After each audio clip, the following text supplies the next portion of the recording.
certainly going to need one. Whew. Merry Christmas to all, and to all a bon humbugs. Whoa. You like my jacket? You like my sweater? Isn't it fabulous? It's a present. All right, let me see if I can find myself my little YouTube-y channel-y chats. Come on, YouTube, you little devil. Let's have you then. Here you are, going live. Hello, hello. We're going to mute that. I'm going to look at our little chit-chatty chat. Pop out chat. There you go. Opal missed. Hulk workout. More like Grinch workout. Speaking of which, I should go get a drink. Freaking thirsty is all. Hell. Here I go. Myself some drinks. Here I am. Oh, I already got one going. I see. All right. So, here I am. I'm back. How we doing audio-wise and everything? Give us a quick check, would ya? Give us a quick check, would you, love? What do we got? This. How do I see that chat? By clicking on that. Oh, for not doing that, for God's sake. For God's sake. Anquiitis, you loose. Roscatus, sounding great, good. Kung Fu Monkeys, gotta watch out for them. Mandy2462, good evening to you. Merry Christmas to you and to chat and everyone. Hope everyone had a fabulous time. I did. I had a glorious time. I had to visit. Well, first off, I didn't exercise, which was fabulous. You know what I did instead? I ate, and it was wonderful. Oh my God, I gotta check the YouTube. Look at this. Opal, Miss, Jonathan, Leeton, Hoggett. How are you, sir? Ms. Drizzle, Rebel Time Lady, Mr. Gibbs UK, Neffy Miller, The Blurty Dad, Matt, Stargate Untangled, Helen C, Tammy Backwin, hello! I did have a wonderful Christmas, thank you very much. It really was kind of fabulous. I ate extraordinary amounts of food. It was delicious, made by my absolutely brilliant wife, Jane. I should let everyone know, this is my Burn&Learn. This is my great sweaty moment in the spotlight. This is where I just hate exercising, but I feel it's important that I steel myself for the upcoming golden years of my brilliant, beautiful wife, Jane, fabulous son, Sebastian, wretched dog, Huzzah. I hate exercise, so I like to learn something while I'm doing it. This week, I am reading, well, when I say reading, it's not really reading, it's kind of an audible, but it's not kind of, it is an audible, but I will have to look at some PDFs as well because I'm not sure I'm understanding everything that's going on. Fabulous, fabulous book so far. Oh, let's stop it. It's called The Song of the Cell, by Siddhartha Mukherjee.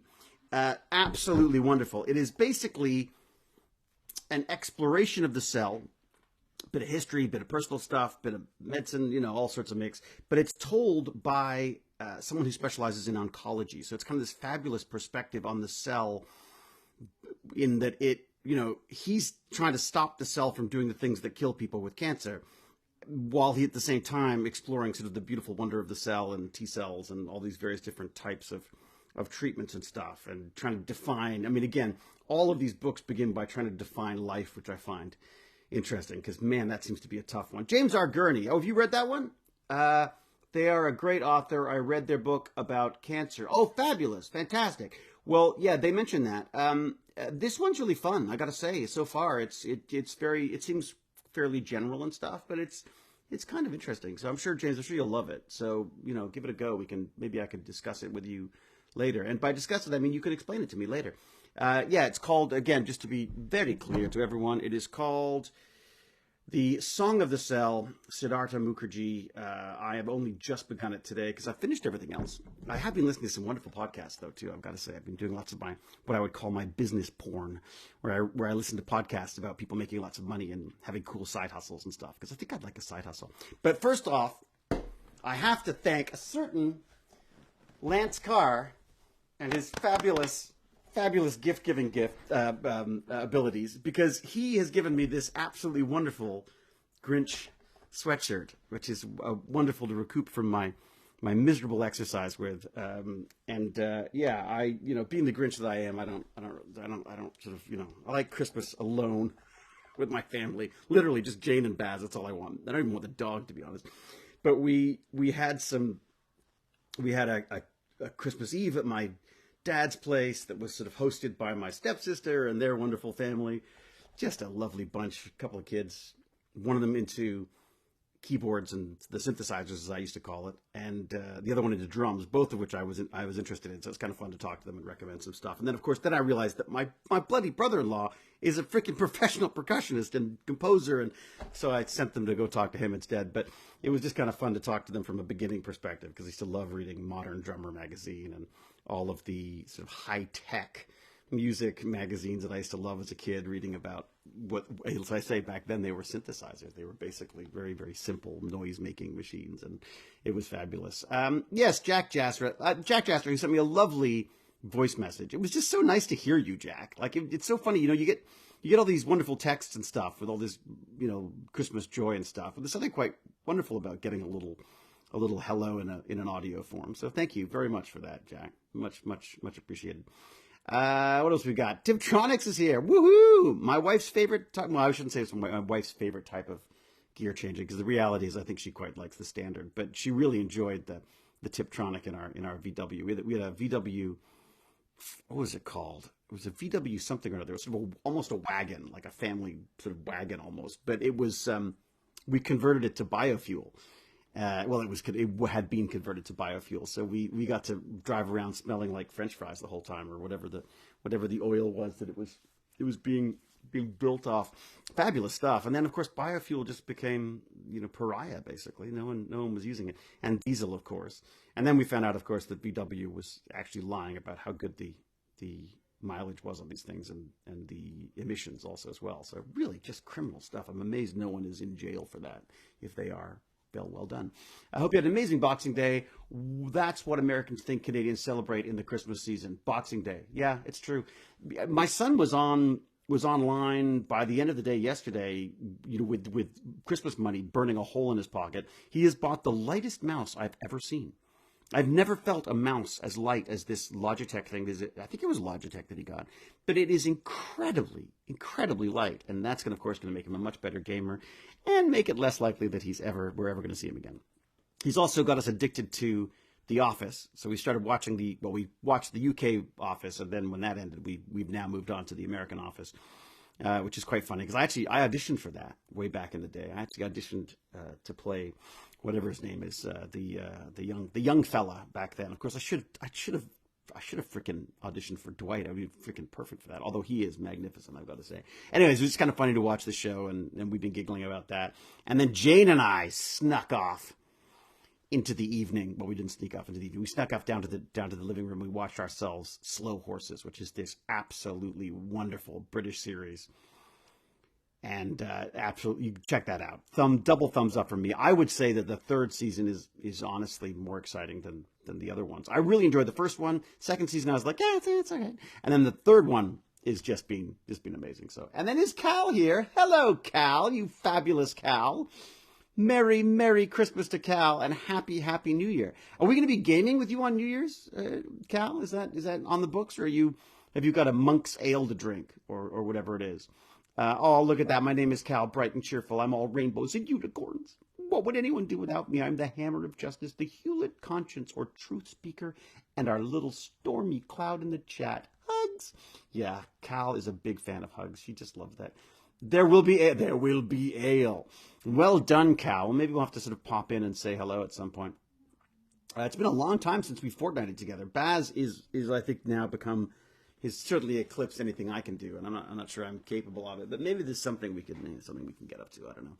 I don't know if we've got plans for New Year's, actually. I should probably check with my wife on that. Look at my glasses fogging up. So 22 and a half minutes backwards, 22 and a half minutes forwards on the torture device, the elliptical machine out in the rainy, not so cold. It's quite nice, actually. I quite enjoyed it, listening to the rain battering down on the roof and then trickling down the wall and rotting the ceiling. That kind of stuff.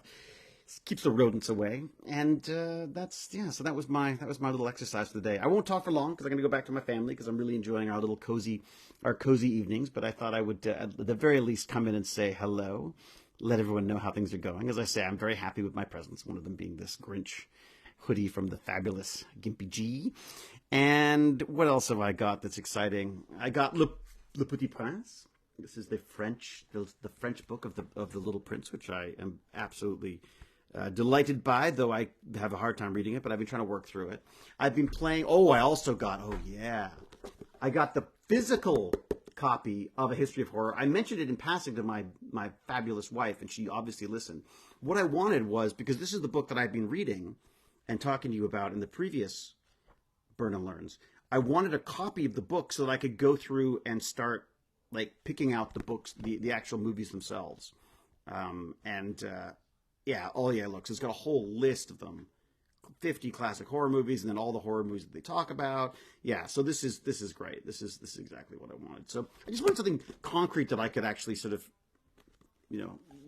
use as a reference of some sort. I could have done it, I guess, on Kindle, but I don't know. There's something quite nice about having the book. In fact, I'm tempted to say maybe I'll start buying the books that I read, and I can put them up in the shelves behind me. I always used to do the Kindle version. I've got hundreds of Kindle ones that I've read, but it might be kind of fun to just buy the researchy books that I'm reading on the Burn&Learn. But I don't know. We'll see how that's doing. Check, baby. 1, 2, 3, says Matt, and we're hearing you loud and clear, Matt. We hear you loud and clear. Good on this end, said Rebel Time Lady. It's good. I got a thumbs up on the audio. So if you have an audio issues, Cal will tell you it's you. Lorenzo Vicenzo, you have exactly the same voice as your French dubber, the same intonations. It's extraordinary. It is extraordinary. It's like they cast me specifically so that they could use that French voice. Start and stop inertia. What is that? Start and stop inertia. No, I'm not sure what that. Inertia? Yeah. Start and stop inertia? Yeah. Toronto definitely has been Silent Hill-esque these past few days. It really has, FedEx Cow. It's a great name, by the way, FedEx Cow. It has been foggy and misty and rather gloomy and wonderful, and I love it. And there's nothing more wonderful than waking up in the morning. We've got these skylights on the top floor here, and the rain comes bashing down on them, and it's just fabulous. And I also didn't have to do any email of awesome this week. I just wrote a little email saying Merry Christmas. I've got some great stuff to look into, almost too many things at this point. I've also been working on a lot of Python stuff. This is what I do to relax. This is my work. Oh, we're not doing any work. So what do? I take my father's book. My father wrote this book. You don't have it here, but he wrote a book on infertility, or fertility as the case would be. He was an OBGYN for like 30 years, or OB-GYN as we used to call it. Though people laugh at us when we say that. For, over 30 years. And he wrote this book on really just kind of a no-nonsense, common-sense approach to fertility for people who are looking to have kids. And I wish I paid more attention, actually, as a kid, because, of course, it's all about this stuff that I'm interested in, like cells and cell replication and reproduction from, the cellular, very sort of very microscopic level, should we say. But he's also written this book, which is all about the various different things that can cause infertility, and some of them are quite simple tests you can ask the doctor to get and stuff like that. He believes that it's become such a, maybe I'm putting words in his mouth, but the sense I get from him is that he's worried that it's become such a huge money-related industry that people are getting these incredibly expensive treatments that may or may not be right for them, when very, very simple blood tests and such can be used to determine whether there's an issue or not. It's also always blamed on the women, and often it's the men. So there's just lots of stuff like that. And I really he wrote this book years ago, and he wrote it and had it published by a company that did a miserable job of editing and promoting it. And it was, I don't know if it was soul destroying for him, but it certainly was for me, because I was like, he'd spent all this time and there's all this amazing information in this book. So without his permission, it's true. I took a bit of a risk. I took his entire book and I photographed each page of the book, and I used optical character recognition, OCR stuff, just to convert it into text. And then what I've been doing is going through and taking all of the data from the images, either using a bit of Python code or just literally manually just figuring out what the various different points on the graphs and stuff are. And I think I'll probably recreate some of the diagrams that he's done, because they're pretty basic. But I want to make it available online. So because he gets such joy out of people well, obviously he gets a great joy out of allowing people to have kids, because it was obviously such a great joy for him, because after me, he tried like 3 more times to have a child as wonderful as me, and that unfortunately failed. It was grave disappointment to him. There's his other 3 girls, I'm sure. But it's a subject that I know very little about, to be honest, and yet whenever I had friends would call and say like, oh my God, my poor sister, she can't have kids, and this kind of things, could your dad talk to her? And my dad, even after he was retired, would have a little chat and make a couple of suggestions for blood tests or things that did not require a doctor for you to be a doctor to do. And sure enough, many of them became pregnant when they were, even though they'd been desperately trying tens of thousands of dollars worth of in vitro and stuff. So it's just, I don't know. I'm very proud of my dad. I'm very proud of what my dad's done, and I thought it'd be kind of fun as a kind of a Christmassy present. He's impossible to buy presents for. You cannot buy a present for my father. He just, even if he likes them, you can't tell. It took me 20 years to find out that he still carries the pocket knife that I bought for him, that has a little engraving on it that just sort of says, I love you, Dad, type thing. And he, for 20 years, I'd never heard of it. And then only recently it sort of surfaced every so often where he'll pull it out while we're doing something and say like, oh, what would work perfectly there? This wonderful gift from my son. So it's just sort of, he's just getting old, and he's getting old and a bit sucky in his old age, I think. So there you go. What else we got here? How did everyone else's Christmas go? Jack, how was your Christmas? Are you still out? You still out hanging with the lovely lady? Is that the plan? I grew up with Stargate Atlantis. I grew old with Stargate Atlantis. Juggle life. I'm glad. I hope it was a wonderful growing up. I have yet to grow up. Let me know how that goes, because I've still got to figure out how to become a grown up. But thank you for joining us, Juggle Life. I think I'll fit right in. If you grew up with Stargate Atlantis, there'll be much to talk about here, I'm sure. So how was Jack? Let's find out how Jack was doing with his.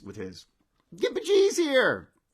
Gimpy G, it's good to see you. Did you see what I'm wearing? I've told everyone about it. I told everyone about my fabulous hoodie that arrived. You could almost hear Lance's cackling in the background as it arrived. Jackander says, I'm 52, still not a grown-up. Forgot that noise. Exactly, Jackander. I'm with you. Like, what is grown-up? I don't like the sound of it. It sounds horrible. It sounds painful. Jack Jasser, we are back home now and use the free time for some gaming. Good stuff. What are you gaming with, Jack? What are you doing with gaming stuff right now? Baz has got a bunch of horror games that he likes, and of course he's still, I think, doing a lot of this Fortnite stuff again now. All the new skins and stuff. He seems to be quite enjoying that. This was my first serial SG1 and Atlantis. This led me to science. Good stuff. Darking War. This is Darking War. I'm so glad to hear that. That's one of the reasons why I started my whole Tech Bandits thing. Was one of the most pleasant things I've been told because of my Stargate years is that the show got people into science. I mean, sometimes even specifically me, my role. So it's just kind of a wonderful feeling. So I've been trying to sort of keep that going by starting this whole Tech Bandits thing and trying to get this sort of science communication, science education stuff happening. So is the sweatshirt the Grinch or Oscar the Grouch? I know it's true. It could be. It is actually the Grinch. There you go. And what's great about it is it's perfect for my stomach. I can just put my stomach out and you immediately get the right. Yeah, no, definitely a Grinch. It would work as the Oscar the Grouch, too. That's true. I loved you on Dark Matter. Oh, thank you very much. Zatatat. That was so much fun. Really enjoyed that. Especially the first season was the best because I shot 5 or 6 episodes, it was, in one day because it was all on screens. And I was like, man, this is the way to earn a living. And then, of course, they brought me back for an episode and actually had to work for the week, which was also a lot of fun, but, a lot more work, I'd have to say. I honestly will always say this. Rodney and Grant Jansky from Traders are my favorite roles you were in, although Tormata is up there now. Oh, fantastic, Jack Ander. Yeah, Tormata was a lot of fun. What about, what's his face? What about the guy from Cabinet of Curiosities? You got to check out that Graveyard Rats episode. Come on, he's fabulous. What was his name again? He was a French name. I can't remember what it was now. What else we got? Let's go check the YouTube folks and see what's going on there. All right, what do we got? Lorenzo says, otherwise I'm still waiting for a game of Age of Empire 2 with you and your gamer friend. Age of Empire 2, I haven't played that. I came so close to quoting the Fourth Doctor. Rebel Time Lady, of course you are. You're a Rebel Time Lady. I've been marking every time my Bell internet fails over the past 24 hours, which is fun. We always have problems with it in late year into the new year. Almost time to call and ask. Really? I mean, touch wood. We've been pretty lucky with it. We've moved up to I can't remember what it's called now, the 1.8 or something. So it's basically almost gigabyte up and was it gigabits per second up and down now. I'm quite surprised at how good it is. Although I got to say, I mean, we don't have a lot of choices here. Really, I mean, I'm sure there's others, but it's basically Rogers or Bell. Rogers were a freaking disaster. I couldn't get over it. I mean, they just, what I discovered was Bell is union. So the guys come out, they are happy to take the time to make sure it's all perfect and everything because they're getting paid through the nose. The Rogers people is all contractors and they just want to get in and out as fast as possible. They will not do a thing for you. I couldn't get over it. Also, the fact of the matter is Bell, the thing I like about Bell is that it's duplex, right? I mean, is that right, duplex, or both ways, whatever it's called? What's it called? It's when it goes two different directions. But it's basically the the upload speeds are basically as fast as the download speeds, and when you're a nerd like me, that really helps. So my daughter is 6. She loves all things Stargate. Well, then she's a very, very talented 6-year-old. Always has. She would dance to sing to the theme song. I would too. At 3, well, I was doing it at 30 something, but anyways, I love sharing this with her. We marathon Stargate with our Twitch friends. It's so good to see you. Oh, fantastic, SLH Lionheart. I used to Twitch with my son too, and it was a lot of fun. Symmetric. Yes, symmetric would be both sides. Right, of course. Asymmetric being one side, symmetric, that makes sense. Okay, so it would be a symmetric internet connection. Does that make sense? I don't know. What do they call it? What is the techie term for this thing? All internet lines are duplex these days. Right. But I guess what I'm saying is that it was sort of equally duplex, if that makes sense. So the uploads and the download speeds were very similar, whereas I found with the Rogers, you could download massive amounts, but the uploads was like, it felt like there was a small rodent running back and forth with your information. So, yes, symmetric. Fantastic. Thank you, Anquiatus. Anquiatus, remind me what you do again? Because you know a lot about this stuff. Are you in IT? I can't remember. I'm sorry. There's too many people to keep track of.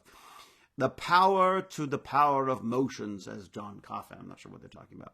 Rogers is awful, awful, awful. Okay, Ms. Drizzle, then your experience has been simple, the same as mine. Ms. Drizzle, yes, I have fiber, not fibe. I think it's called fibe. But for a while there, they had fibe. That didn't mean it was fiber. It was just their name for their new version of internet. No, we now have fiber to the house. It is really quite good. I haven't figured out, I shouldn't say I haven't figured out. I've resorted to using these Netgear Orbi, I think they're called Orbis or something like that, Orbi routers.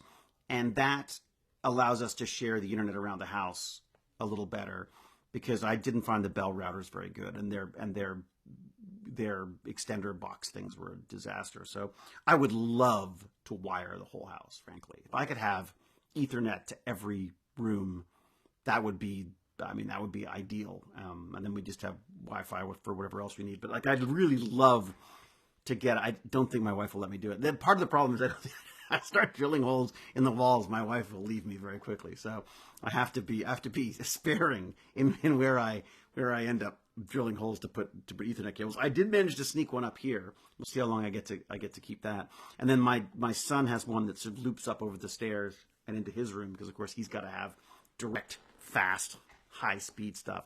I did a whole bunch of networking courses to figure it out. I was looking at it wasn't a Netgear system. It was called Net something or another. I have a nice little router system that's incredibly configurable and all sorts of wonderful things you can do with it. And whenever anything went wrong, it was just such a nuisance that I ended up just going with something very simple. But it seems to work. I'm debating going to the next level, going to, what is it? I'm not sure what it's called now. The new Wi-Fi. Is it Wi-Fi 6 or Wi-Fi 7? That's supposed to be much, much faster. PF Sense. That was it. It was PF Sense. That was it, Ancriitis. IT networking. There you go, Ancriitis. There you go. Yeah, PF Sense. Oh my God, that thing is so much fun. I really, really enjoyed it. The problem, of course, was that if anything went wrong, it just ended up. When it goes wrong when you're just trying to do something and it's and you're the one who's responsible for it. So I just felt like whenever the TV stopped working or something stopped working, I always felt like it was on me. So now I've just dumped it all onto this Orbi thing, and it's it just sort of works. It's probably not as fast as I'd like it to be. It's certainly not as secure as I'd like it to be. What I really wanted to do was have Baz on his own little net. What I was doing with the PF Sense was basically I had a network for him, I had a network for us, I had a network for the Internet of Things as well, and I was trying to route things that way. But it's so hard to do because then you have to keep switching on your phone as to which network you're on and stuff. And pancreatitis, I'm sure we'll talk you through something at some point, right? Wi-Fi 7 is not out yet, but expected in 2024. Very good. Okay, well, I'll wait then.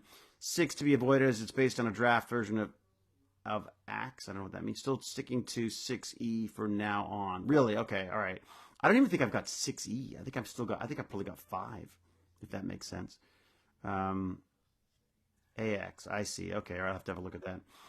It is fun. God, the networking stuff was so much fun. I got so into that. By the way, is anyone using Salesforce? I'm curious about Salesforce. I'm just sort of fascinated by the idea of a CRM, this customer relations management software that has just taken over the back room of so many businesses. I started looking into it because I was just sort of curious. CRM stuff was always stuff that I was kind of interested in when the little time I spent doing IT myself back when I was a wee lad. I took a couple years off school and did a little bit of programming and network stuff for a voicemail company.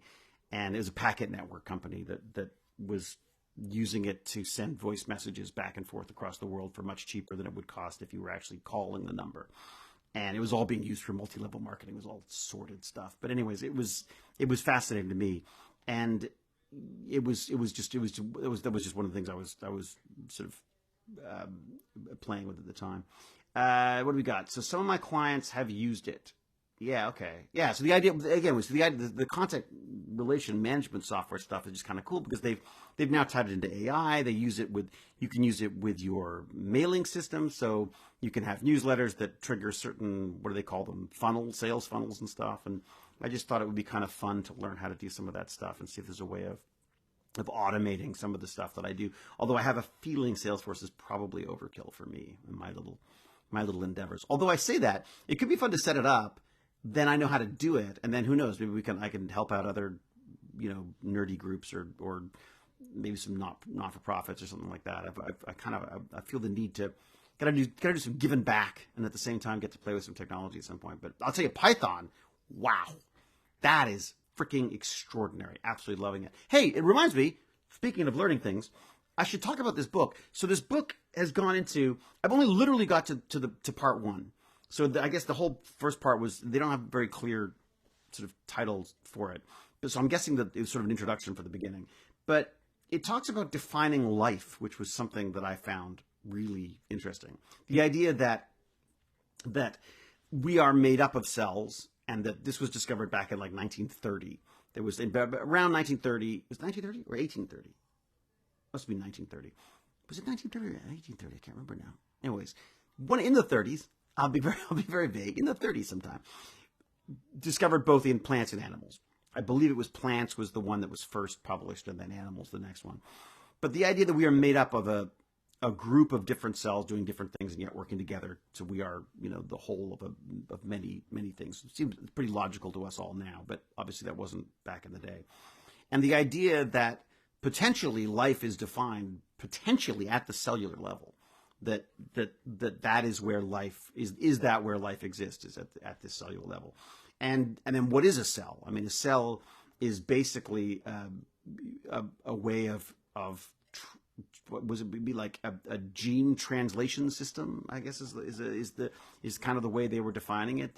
A cell is basically taking a gene and creating the proteins needed for that cell to go on with. Robert Hooke was in the 1600s sometime, and he first suggested cells with observation. Was it the 1600s? But when was it sort of published as a scientific? I think it was Hooke 1665, indeed. All right, so that was 1665. It was the first time suggested cells. Okay. Well, then, so what was he talking about in the 1930s then, or 1830s? No, I'm curious. I'll have to check that. I mean, again, the problem with these audiobooks is you can't sort of scroll back. So it's one of the reasons why I'm sort of very happy for my lovely wife for buying this history of horrors. I can actually go back and look stuff up. So maybe I should get the hard copy of this as well. All hail the great and powerful David Hewlett, the Lord and Master of the Church of Dr. Rodney McKay. Woohoo! Zat-a-tat-tat. I like it. Set it to music, organ music. Cellular theory was big in the 1830s. There you go. Okay. So it would have been the 1830s then, I guess. That was the first.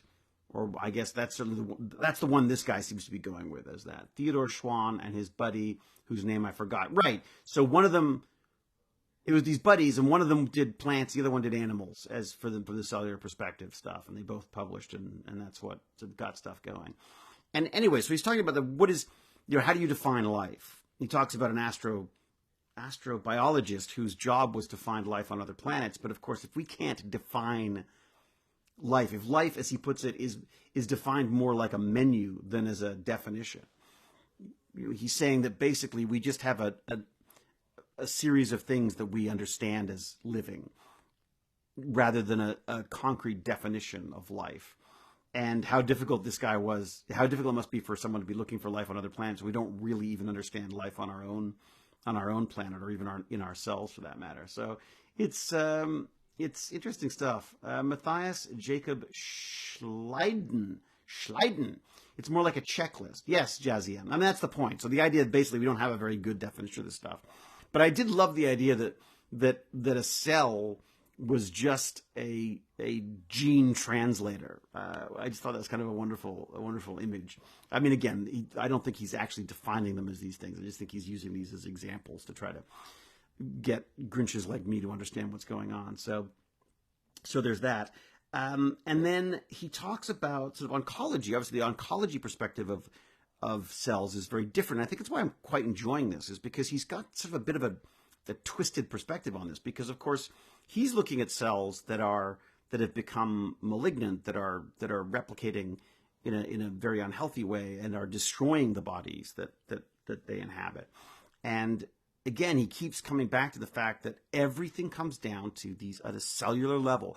What is happening at a cellular level? That is how we can define life. That is how we can stop cancer. That is how we can learn to live longer, how we can battle diseases, improve ourselves, et cetera, et cetera, et cetera. And he talks about new humans.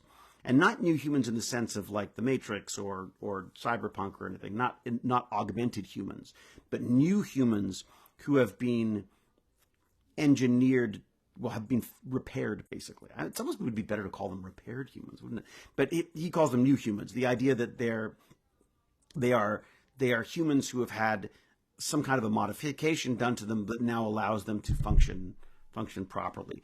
For example, sickle cell disease is being treated now with genetic engineering, cellular biology, and things like, what else did they mention? They talked about a bunch of different stuff. But even COVID. When you talk about COVID, yes, there's a virus which is not living. Well, according to his rules, anyways, I guess the virus is not living, but the cellular ramifications of getting infected by the virus is extraordinary. It seems to have this rather considerable effect on the immune system. There's an immune response to it that is part of the big issues that come along with SARS. So he just talks about how his lab was slowly shut down during the pandemic, and then eventually he's sheltering at home with his family, and he starts talking to his colleagues about how this virus is working and spreading and what it does to people, and understanding that yes, it's a virus we're fighting, but the virus is only part of the problem. Understanding that if we were to understand the cellular behavior better, we would have a much better chance with all these things. So just really very, very cool. Evereve says everyone should have a good microbiome foundation. It gives you a good toolkit with which to view the world, understand other everyday processes. I absolutely agree with you, Evereve. I have never been interested in biology. I've always felt that I was more about the electronics and the robotic side of stuff. To me, that was technology. And then only recently, in part because of people like James Gurney and the work he's doing with Kurzgesagt and also the Odin folks, Joe Zahner and stuff, I've become absolutely fascinated by it. Like I feel like I've been missing out because it is the technology, I think, that can do many of the things that we have been trying to do with electronics and the computer side of stuff. I mean, I'll come back to this again. I say this all the time. KPG's bored of me saying it. But the idea that, I don't know why we're strapping crap on our face. I don't know, or putting things in our ears to try to create these immersive environments, like bigger screens and 3D and all this kind of stuff. If we can just tap into the brain or trick the brain into thinking it's getting the signals that it would get when we're flying or when we're swimming or when we're shooting or being shot or all that kind of stuff. Then if you could trick your brain into that, then you'd have a truly immersive experience. And I don't believe we're ever going to get as seamless an experience without tapping into the brain that way. So anyway, sorry, I've gone a little bit off topic. But anyway, that's my stuff. Look, I'm going to get back to my family. It is, Jesus, I've been rattling on for 35 minutes. Okay, I will say a huge happy humbugs, merry turkeys, and happy holidays to everyone. Especially the wonderful Cal for being here all the time, despite the abuse, mockery, and everything else she gets from me. But I do love her dearly, and she's absolutely wonderful. Very, very much appreciate her being here. Also, got to say, James R. Gurney, fabulous as always for being here. Thank you for a wonderful year. I feel very fortunate to have James in my life as well. Jack Jasra, of course, and the wonderful, talented, and fabulously, brilliantly funny Gimpy G, Lance Carr, huge holiday loves and hugs and everything to all you and everyone else for that matter. For everyone who's been hanging out and helping out, and everyone who's helped out with Tech Bandit stuff, whether it's Jonathan Leeton, or was it JLH, or Tammy Paquin and her wonderful family, everyone. I mean, look, there's too many people to name, but I just have to say thank you so much to everyone. It's been a great year, and I feel very, very lucky being online, getting all sweaty and gross, and having people still show up to chat. It's kind of wonderful, and I look forward to getting back to some streams in the near future, and I'll get some email of awesomeness happening. Got some really cool stuff to play with, talk to you about. So very much looking forward to that. And we got to get some damn dirty Abes happening with the fabulous Lance Carr as well. So we'll get that done. So yeah. What? Likewise. Wait a sec. Likewise? Was it? Sorry, Cal. Don't get all mushy on me all of a sudden. What the hell? Likewise. You mean? Yeah. Sure. Hey, back off, Cal. Don't you get all mushy and emotional with me? Jesus. Anyway, just saying Merry Christmas, and it's kind of nice having you around. That's all. All right. And James R. Gurney. Oh, look at you two. Come on. Everyone's getting all sappy on me all of a sudden. Thank you, everyone. You're all wonderful. Thank you very much. We'll talk soon. Until we geek again, I will say be brave, be kind, be brilliant. Until we geek again, I'll say cheerio.